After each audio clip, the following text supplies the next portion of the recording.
Hey guys, we begin to another episode of When the Scriptures Become Real. It's a podcast where we learn, where we study, where we grow. Where we try to become the best versions of ourselves as we can, as we continue to serve our Lord. Again, guys, find the podcast on YouTube or anywhere else to get your podcast. We're just so thankful you guys are here, that you guys have found us, and that you guys are with us today. All right, guys, we are back. I was actually at camp last week, which was a absolutely great week. We enjoyed being at camp. This week we had 7 people obey the gospel. It was just incredible, and so many other people were uplifted and encouraged. It was an absolutely great week, and I'm so thankful for that opportunity that we had to serve there at camp with those kids. And as you could tell, my voice isn't all the way back because of all the great singing we did, the sports, and all these other things. So I'm thankful that we have the opportunity to serve. So because I wasn't on last week with our Esther series, we kind of did a little book promotion with Anderson, a friend of mine here. A great resource, great book for you guys. So make sure you check that one back out. So go back and look at that. And then his links are under that podcast, and his links are under that YouTube page. And check out his book, which goes perfectly with this idea of Esther that we're studying. So definitely check that out. It's a great resource. I have that in my library, and I think it'd be great for you guys to have it in yours as well. All right, we are on part 5, right? Part 5 of Esther, the Woman of Purpose, part 5. And we're actually going to start in chapter 4 today, okay? So we're going to start in chapter 4. And remember this idea of control that we're going through. Now, remember the last one that we looked at, we really looked at things from the eyes of Mordecai.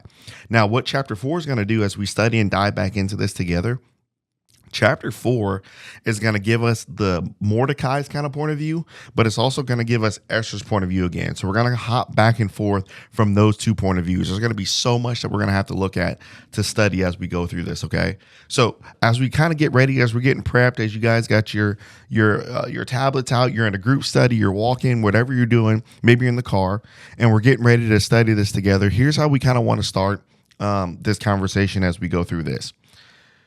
Many times when you look at certain things that happen in your life or certain decisions that you're going to have to make, many times those decisions, and I don't think we realize it when we make them, we make decisions sometimes very selfishly, right? What's the best thing for me, right? What's my best option? Right? What's the thing that's going to benefit me the most? So then if that's your motivation on your decisions, so therefore the way that you're looking at things, right? The way that you're looking at people that may come into your life, the way that you're looking at certain places. And I'm not saying that there's not wisdom because you're involved in those things, but to make yourself the sole reason to say, how is this thing, how is this person, how is this place ultimately at the end, how is it going to benefit me the most? Okay. So when you make decisions that way, we make decisions pridefully and we make decisions selfishly. And so what Mordecai is going to show us, especially at the beginning of chapter 4, he's going to show us again with this idea of control. There's going to be times where things are so out of your control from Mordecai's point of view. Things are so out of control from Esther's point of view. So now what do you do when things are so out of control? But at the same time, you're worried about yourself. So what are you supposed to do? This is chapter 4, okay? This is Esther 4, okay? So let's start in verse 1. I'm so excited to get back in this with you guys. Let's begin in verse 1. So remember, just quick recap, right? To listen to all these other parts, which is foundational before you get here. Remember, now Haman now realizes who Mordecai is, and instead of going just for Mordecai, Haman wants to go for all the Jews.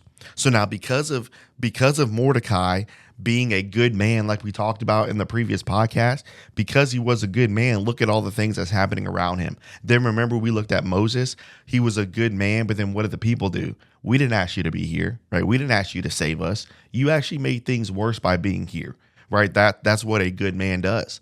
So now let's look at the after effects. Verse 1. So when Mordecai perceived after all this was done, Mordecai rent his clothes, and he put on sackcloth and ashes, and he went into the middle of the city, and he cried with a loud, bitter cry. Here's what's cool about this. In our Western culture, our way of grieving is different. Now, I'm not saying it's wrong by any means, but I'm just telling you there's a difference. With our level of grief, a lot of times it's not very open. Many times our grief is inward. right? It's almost like a silent grief, right? Because I believe our society, based on Western culture, we're so individualized and we're so focused on ourselves and pleasing ourselves that when things like this happen, then grief happens within ourselves. But here in Eastern culture, where we are here in Esther chapter 4, it's very open and it's very loud. Remember in Job, right? Job chapter 1, he said Job was the greatest man in all of the East. So here's our region. How did he grieve? Same thing as Mordecai. He rent his clothes and he worshiped. He wept bitterly. He worshiped. So there's something special, especially for men here in verse 1. There's this idea that in order to be the man that you need to be for the congregation, right? The man that you need to be for your wife, the man that you need to be in all these other places, you always, at every moment in time, you always have to show stoicism. And if you don't show stoicism, then you're essentially weak. So that would make Mordecai weak. That would make David weak. That would make Job weak. That would make Christ weak. So what makes you so strong? You see this idea of what's going on here, fellas? See, a lot of times what we'll do is we find ourselves in a situation like Mordecai in chapter 3. We find ourselves in situations like Mordecai in chapter 4, but we handle it the wrong way. We feel like we have to shoulder it all. And then now, because that's what we've said, so then what do our ladies expect? Well, we expect you to shoulder everything. So then look at everybody's expectations off. Everybody's expectations off. Look at how out of whack we are when we're doing this. Look at what Mordecai's doing. Mordecai is rending his clothes and he weeps with a bitter cry. Now, here's what's really cool about this. Remember this idea of being a good man, right? So we looked at Moses, right? We looked at Mordecai. We looked at all these people that were being good men. A lot of times what happens is when things like this happen, and then ultimately everything and everyone is against you, then these are the moments where you're like, I just can't do this. I don't think I want to do this anymore. So notice, and I want to read this because I think this is really important. This is David Guzik here. This is a really good image of Mordecai. When Mordecai, although he was anguished at everything that's happened, we remember his integrity was the cause of all this. So remember with Job, what was the cause of all the things that happened to him? His integrity. What's the cause of all the things that has happened to Mordecai? His integrity. Guys out here, sometimes we have this, and ladies as well, but specifically because of Mordecai here, we have this idea that when you do good things and when you listen to what God says, that therefore all these good things are going to happen. Sometimes the reason why bad things happen to you is not because you did something wrong. Sometimes bad things aren't going to happen to you because you slipped up. Bad things aren't going to happen all the time because you sin. Sometimes all these things come on you at one time over and over and over and over and over again because of who you are, because of your integrity. Now, in these moments, then what does Satan want you to do? He wants you to give up your integrity. It's not worth being a good man if this is what it is. It's not worth being this type of husband because of where I am, because of what has happened. I've lost everything. It's not worth being a minister of the gospel because it's not worth it. It's not worth it. You know, that's exactly where Satan wants us to be, guys, and ladies as well. All this stuff, serving God, doing things his way, it's really not worth it in the end, because whether I do it or whether I don't do it, then guess what? What's the common denominator? Suffering. So I'd rather suffer this way than suffer this way. I'm just done. So think about this for a second. Now watch how he continues. Though Mordecai was anguished at all this, we remember that his integrity was the cause of it. He cried out with a loud, bitter cry. Now watch this. But he would not change his mind, and he would not grovel at the feet of Haman to save himself or his people. See, here's the thing, fellas. Two things can be true. There can be a decision that you have to make that when you make that choice, it's not fair. When you make that choice, sometimes you have to look at yourself and say, man, this is going to be a difficult thing to do. And just because something is hard and something is difficult, and you cry because the choice is so hard doesn't mean it's not the right choice. You see, we've tricked ourselves because society says, well, when you go here, things should be easy. When you find the right relationship, everything should always be easy. When you do this, everything should always work your way. You see how inwardly we've tricked ourselves? Mordecai is doing exactly the right thing, but everything around him is treating him as if he's doing the wrong thing. But guess what Mordecai could do? Guess what he's doing? He's still looking at everything he chose to do. And he said, even though this hurts, and even though I find myself crying out loud, this is still the right choice. You know what we're missing today? We're missing, and I'm pointing. Whenever you point a finger here, four are pointing back. So don't think I'm not pointing at myself too. What we're missing is we're missing guys that are willing to make the right choice. But we have too many guys that are doing this thing for them, that are preaching and ministry and service and husbandry and all these things. We're doing it for us. When sometimes, guys, you're going to realize in your life as you grow, there's going to be decisions that you're going to have to make that don't benefit you. There's going to be decisions that you're going to make that seemingly benefits everybody else but you. And 9 times out of 10, that's the right choice to make. But what you're going to have to do is you're going to have to decipher, even though this is the right choice to make, and most likely you don't get anything out of this, will you make the choice? Or will you look so inwardly, and because you want what you want, you're going to fight for yourself? You see, this is what Mordecai is in. So now imagine how he feels in this moment. I did everything right. I'm being persecuted because of my integrity. And now I'm crying, but now I have a choice to make. Do I go back on all this so I don't have to feel this? Or do I have to stand in this? I got to stand in it. You see, fellas, that's what God calls us to do. He calls us to stand in certain things. And sometimes certain things will hurt. And sometimes with those decisions that you make, everybody else is going to be taken care of but you. But it's the right choice. It's the right choice.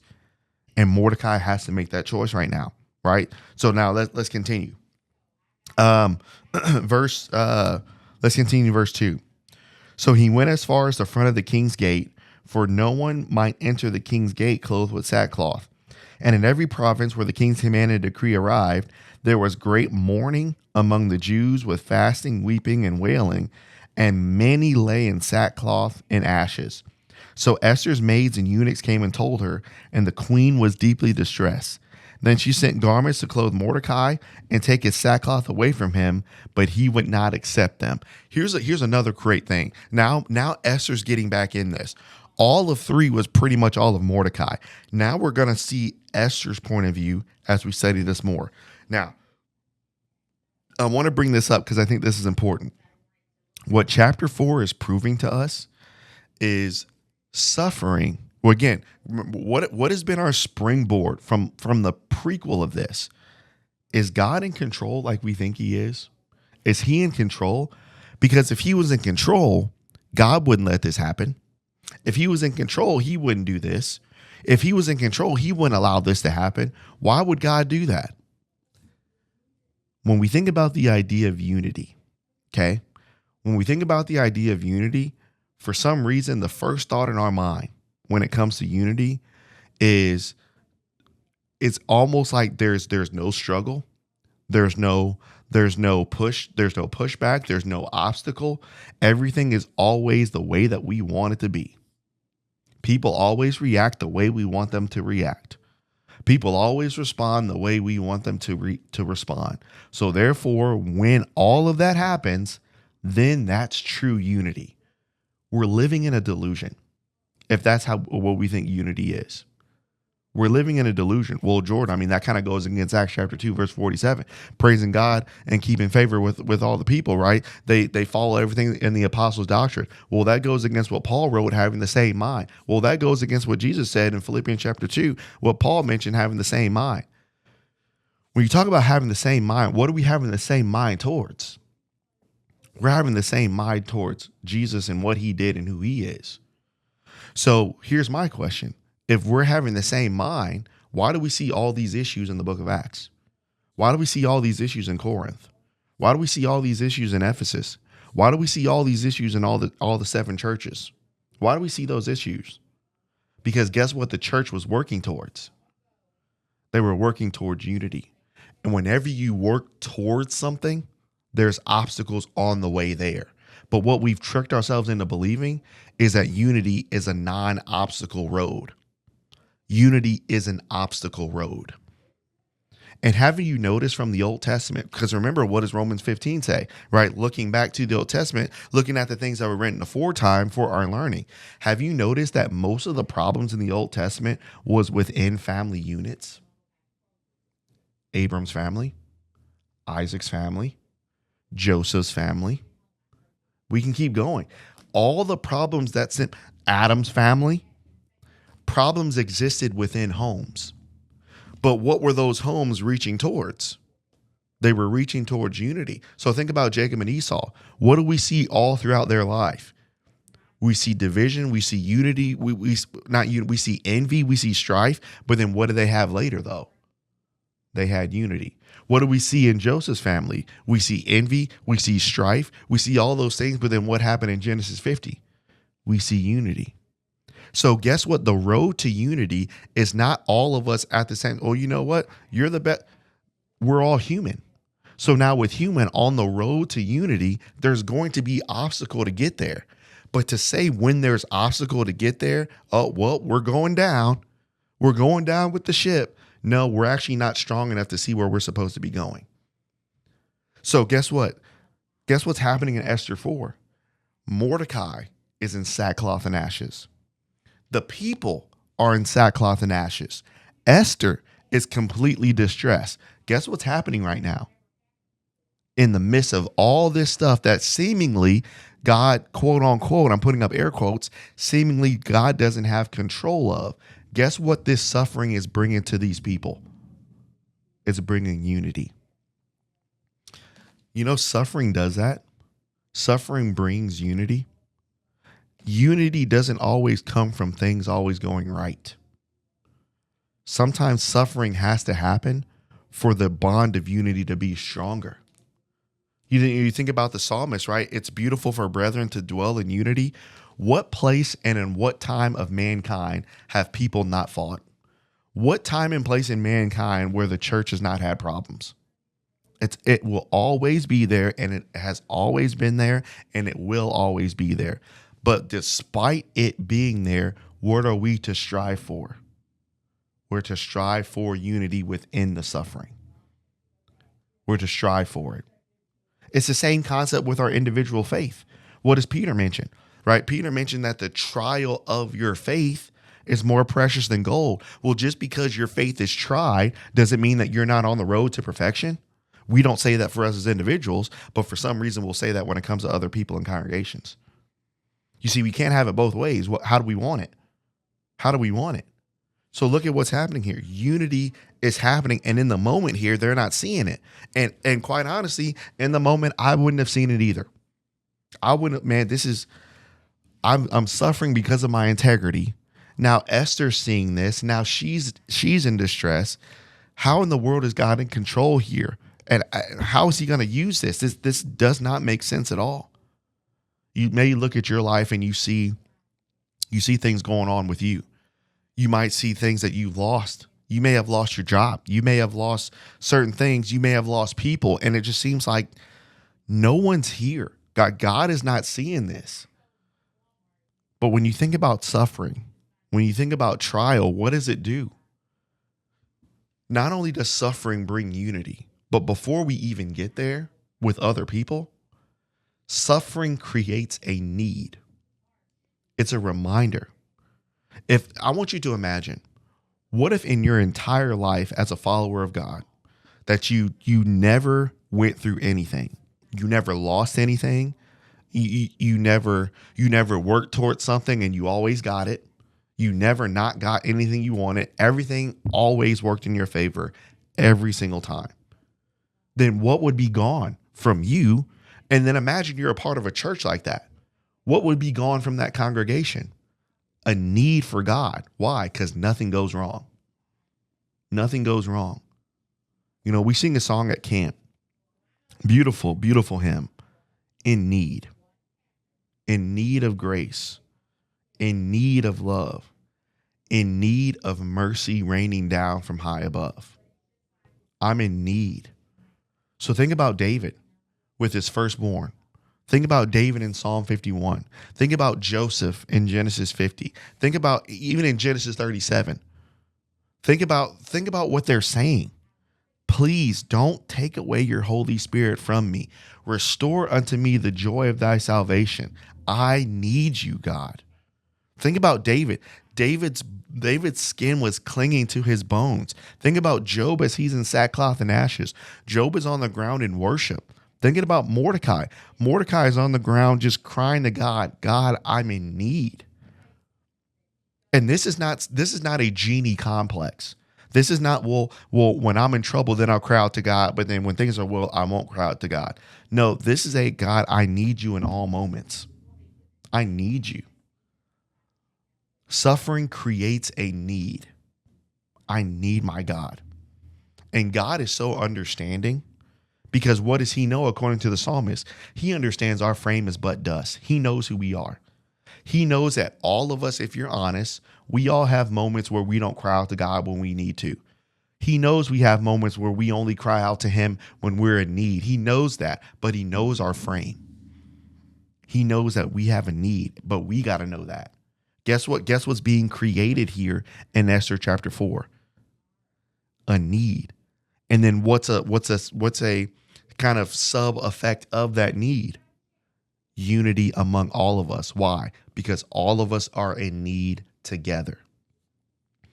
We always say this, but you think about the book of Acts. When persecution came to the church, what always happened 100% of the time to the church? 100% of the time, the church always grew. Why? Because a need for God was created and unity came through suffering. Will it have to come to that point? Only God knows. But whether it comes to that point or whether it doesn't, we need to do that now. Now, every day, whether things are going well in your life, whether things are not going well. God, I'm in need of you today. I'm in need of your manna today. I'm worried about today. Lord, I need you. A need needs to be created. And that's what's happening in this text. Does this make sense so far? Okay. So now let's keep going. It's insane the more you look at this. Okay. So verse 5. Then Esther called Hatak, one of the king's eunuchs, whom he had appointed to attend to her. She gave him a command concerning Mordecai to learn what and why this was. Okay. So now she calls one of the eunuchs and says, go to Mordecai and learn about this. So then Mordecai told him all that happened to him. So basically all of chapter 3, now Hatak knows about all this. Mordecai told him all that happened and the sum of money that Haman promised to pay into the king's treasury to destroy the Jews. He also gave Hatak the copy of the writing or the written decree of their destruction, which was given at Shushan, that he might show it to Esther and explain it to her, that he might command her to go to the king and make supplication and plead to him for the people. Now, remember we said this in chapter 3, that Esther and Mordecai was a microcosm of what God and Jesus would be. So now, God being Mordecai and Esther being Jesus, guess what Jesus did for God's people? Interceded on their behalf. What does Mordecai want Esther to do to the king? Intercede on the Jews' behalf. You see the imagery that's being painted. It's incredibly beautiful as you study it. Verse 9. So then Hatak returned, and he told Esther the words of Mordecai. Then Esther spoke to Hatak and gave him a command for Mordecai. All the king's servants and the people of the king's provinces know that if any man or woman goes into the inner court who has not been called, he has but one law: put all to death, except the one whom the king holds out the golden scepter, that he might live. Yet I myself had not been called to go into the king for 30 days. So now think about what Mordecai is saying. Mordecai tells Hatak, you need to go in there and tell Esther she needs to plead on behalf of us for the king. But Esther says, look, I can't do that. The king has a law. I can't go in unless I'm called. And then you have to be able to touch the golden scepter. I haven't been called in for 30 days. So look at how the situation, you can almost see kind of like this slope, and it's just a snowball, and it just keeps getting worse. And this might be you in your life right now. You're just looking at things. You're just like, none of this is worth it anymore. Maybe this was worth it before because the suffering wasn't as bad, right? I'm not saying that there wasn't suffering, but now all of this is hitting at once. So now all this stuff, man, this is not worth it anymore. And now you got to think when things get to this point, this is the point where I believe the Bible proves to us where our faith becomes our eyes. And I will be the absolute first. I've got both hands up, where for me, it is very difficult at times. And I'm sure it is for you, for your faith to be your eyes. Because what your eyes are seeing right now is very, very, very real. That is reality. And that is something that most likely in your life, it can't be undone. It can't, someone can't come back, right? This job's not coming back. This place is not coming back. This thing's not coming back, right? Your life is not going to be the same as it was. So that's very real. And so you're only looking at what you see. But in those moments, that's when your faith has to become your real eyes. And I mentioned this before, I believe in chapter 3. Remember with Elijah, when he had his young servant, they were surrounded, and the young lad is panicking. There's no way we're surrounded. There's nothing we could do. But then what did Elijah say? He said, Lord, open up his eyes. And then around that army was the army of God. I think we need to start telling each other a little bit more. We need to start helping each other see with our eyes of faith. And we need to start praying for each other to see that way when we see what's really happening in front of us. I think we need to start saying that prayer. So, so this is what's happening. All right, so 12. So they told Mordecai Esther's words. So Esther says, look, I haven't even been called. And even if I could go in there, look, he has a law. I can't speak unless he wants me to speak. So now 13.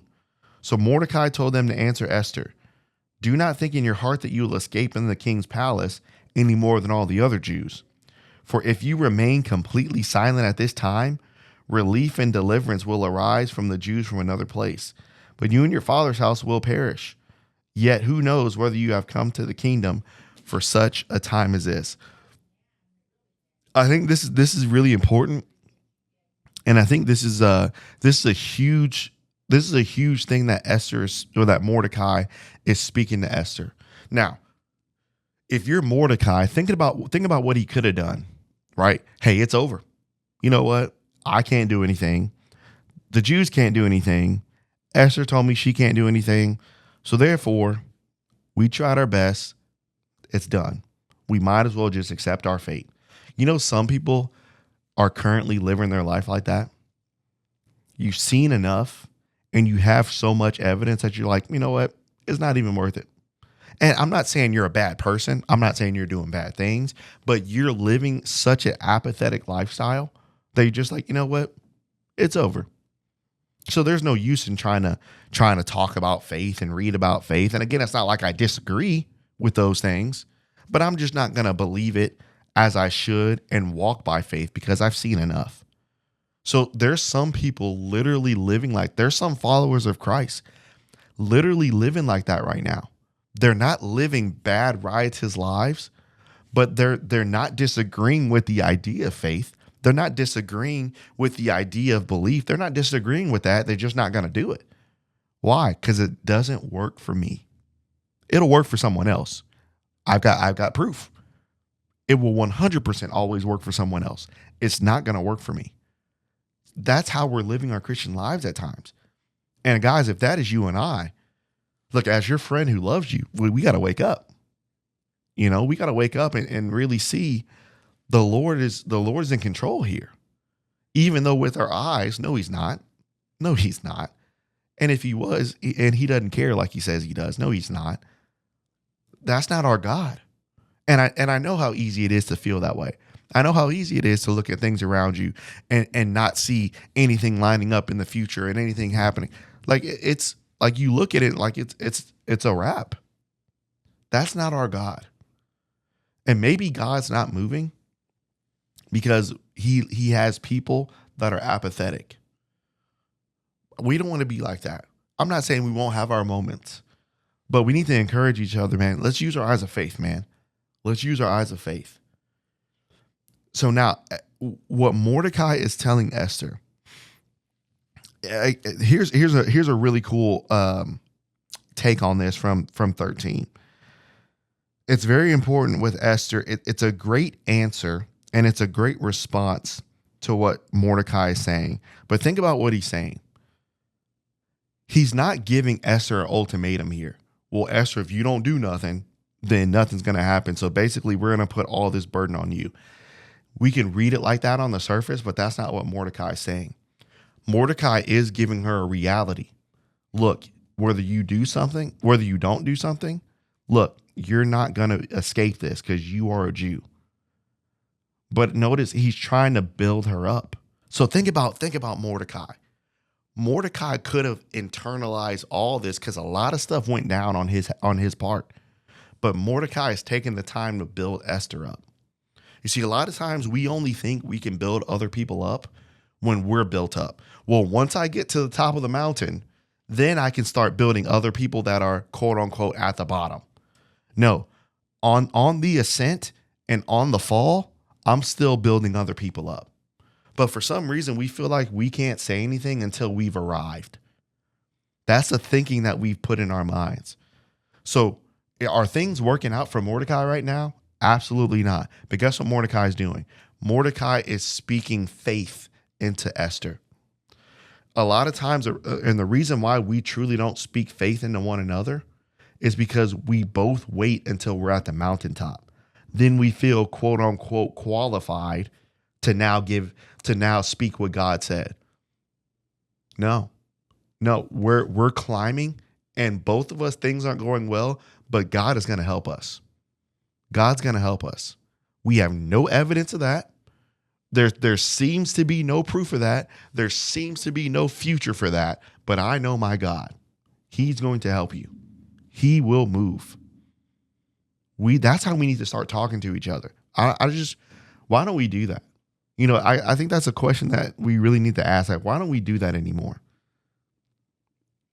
In my opinion, because we live such an apathetic lifestyle that we feel like God's not going to do it anyway. So why say it? Or it's a jealous lifestyle because I don't want it to say it to someone else and God helps them. And I know good and well, he's not going to do the same thing for me. So I don't want to feel jealous of God helping someone else. So I won't say anything because I don't want to be in a moment where I'm still suffering, but God gave them everything. You see, now that's both sides is prideful. Both sides are extremely prideful. And that's something that we got to guard ourselves against. So look at what Mordecai is doing. Mordecai is saying, Esther, if you don't do this, look, you won't escape. But whether you choose to say something or not, I'm going to let you know that God will help us somehow. But then notice how he qualifies it.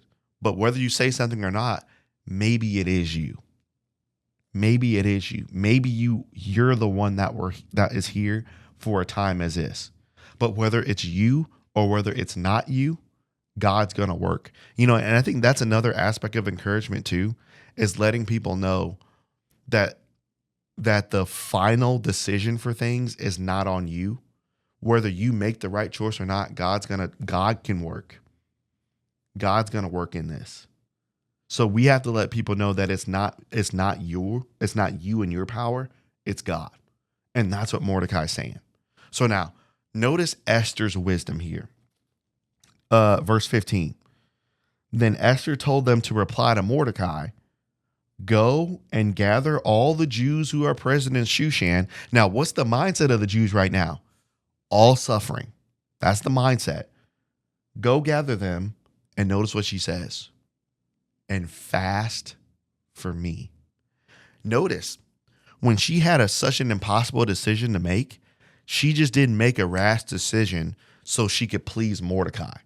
She didn't make a rash decision so she could please her culture. She didn't make a rash decision to please everybody else. Notice what she did. I understand all this is happening, but I need to process this. And according to the Midrash, this was a 3-day process. So notice, she said, look, y'all need to fast and pray. It's interesting what Jesus says. Jesus says, when you fast, not if you fast, when you fast. Well, you can have this whole argument of, well, that was cultural. And at that time they were doing this in the Middle East and they were fasting. I understand that completely. And this is a part of the liberty that Jesus gives us. And it's and again, I'm not going to bind it on you, right? I'm not going to say, well, if you don't fast, you're a sinner. But again, let's take the context of things. What was Job doing? He was fasting. What was Esther and Mordecai doing? They were fasting. What were the kings and the nations doing when they were surrounded by Assyrians and Babylonians? They were fasting. What did Jesus say? When you fast. So now, is this something that you got to let everybody know? Nope. But Jesus says, when you do it, only your Father knows it. So maybe there's periods in life where we need to fast and pray. And notice, remember in Matthew, I believe it's around chapter 17. You have to check me here. But remember when the disciples, Jesus gave them the ability to cast out demons. But there was one that they couldn't cast them out. But Jesus cast that demon out. So then the apostles said, how come we couldn't do that? And Jesus said, well, this kind only comes out by prayer and fasting. Which proves what? Sometimes with your faith is not a one size fits all for every problem. In some ways, you're going to have to do this, but in some ways, you're really going to have to fast and pray to see the answer. You're really going to have to ask God, look, I am truly in need. Will God give you the wisdom that you need to make decisions? Yes, he will. But there's certain times where it's like, this is past my human knowledge. And again, I think we're so prideful that we don't even want to admit that. I don't need God for this. I mean, I got enough so that I can figure out a decision to make. How prideful does that sound? I got enough. Now, is God going to just put something in my mind and just make me? No, he's not going to do that. Let's not be dumb, right? Let's not play childish games. And we're not going to argue and play those childish games. But what are we saying? We're saying that when we read scripture and when we read the words of Jesus and when we see what Jesus tells us to do, Jesus says there will be times where you will be in need. And when you fast and pray, your Father will give you what you need. So guess what? I trust what Jesus said. I'm not going to argue with a brother or sister, but I'm not going to argue with that. I trust what Jesus said. Now, do I have to let you know I'm fasting? No. Do you have to let me know that you're fasting? No. But guess what? This might be something we need to look at. That's all I'm saying as we're studying this. This might be something we got to look at. So what did Esther proclaim? Esther proclaimed to fast. What did the kings proclaim when they were surrounded? They proclaimed to fast. What did David do? He fasted. Just an interesting concept. Now, and fast for me. Neither eat nor drink for 3 days. Night or day, my maids and I will fast likewise as well. Here's what's interesting about this. Most likely were Esther's maids Jewish, most likely? Most likely her maids were Persian. So isn't it interesting that the impact that her faith had on those that she was around? Very interesting. I think that's what Jesus told us to do too.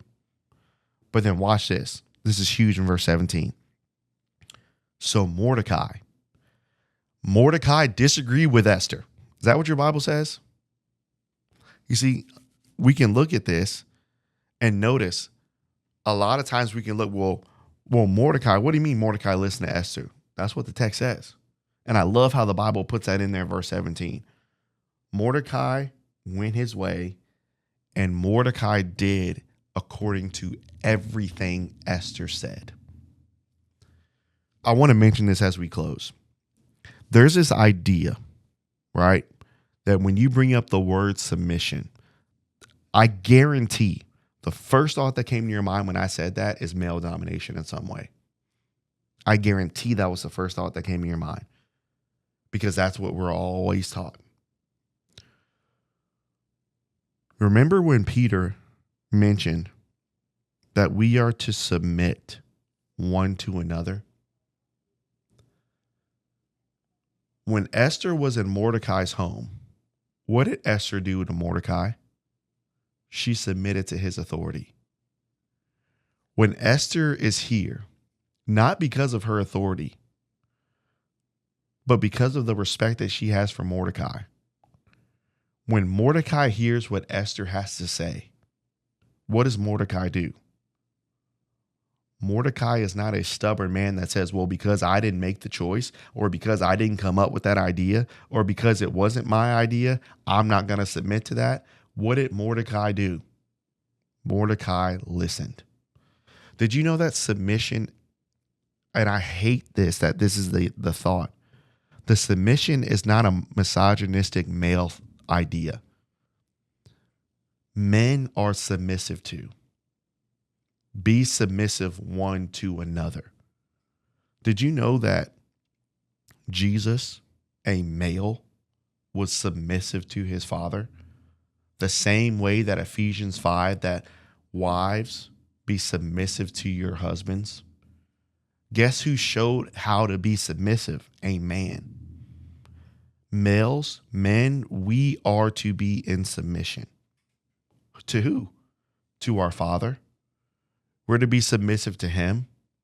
But also in the home, you are the leader of that home. Absolutely, no doubt. That's what the text says. But guess what you else can do? If you don't treat her as the weaker vessel, as God told us to, your prayers are hindered. And I don't want God not hearing my prayers because my own ego and my own pride can't take certain stuff. Well, I just don't want other fellas thinking.